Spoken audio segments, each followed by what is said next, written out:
আমরা এবার যাচ্ছি বগুড়ায়। সেখানে আছেন আবুল কালাম আজাদ। আজাদ, খালেদা জিয়ার মৃত্যুতে বগুড়ার মানুষের অনুভূতি জানতে চাচ্ছি।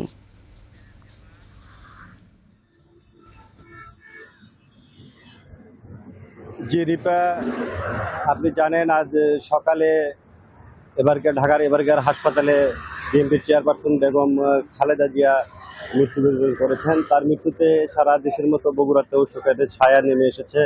আপনি জানেন বগুড়া শহীদ রাষ্ট্রপতি জিয়াউর রহমানের জন্মভূমি এবং বগুড়ার পুত্রবধূ তিনি, পরপর তিনবারের প্রধানমন্ত্রী তিনি বগুড়ায় সর্বশেষ 2013 সালের 23 মার্চ দলীয় প্রোগ্রামে এসেছিলেন। এটি ছিলেন বগুড়ার তার সর্বশেষ সফর। এরপরে তার আশা হয়ে ওঠেনি।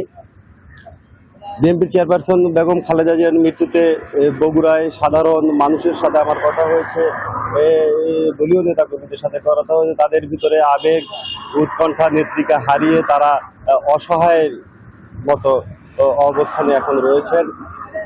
জেলা বিএনপির সাধারণ সম্পাদক মোশাররফ হোসেনের সাথে কথা হয়েছে। তিনি বলেছেন কেন্দ্রীয় 7 দিনের দলীয় কর্মসূচির পাশাপাশি জেলা বিএনপির পক্ষ থেকেও তারা কর্মসূচি গ্রহণ করেছেন। প্রত্যেকটি মসজিদে দোয়া খায়ের এবং মন্দির, গির্জা এসবে প্রার্থনার আয়োজন জন্য কর্মসূচি ঘোষণা করেছেন। আজকে দুপুর বেলা 2টার দিকে বগুড়া কেন্দ্রীয় জামে মসজিদ থেকে দোয়া করবেন বেগম খালেদা জিয়ার জন্য। আমি এই মুহূর্তে আছি বগুড়া সাধারণপুর উপজেলার বিএনপির দলীয় কার্যালয়ে। এই দলীয় কার্যালয়ের বিএনপির সভাপতি ইনামুল হক শাহীনের সাথে কথা হয়েছেন। তারা দলীয় কার্যালয়ে আসছেন। তারা কি শোক র্যালি করবেন, মিছিল করবেন, শোক র্যালি করবেন। এছাড়াও তারা দলীয় কার্যালয়ে প্রার্থনা করবেন। এই ছিল বগুড়া থেকে সর্বশেষ খবর।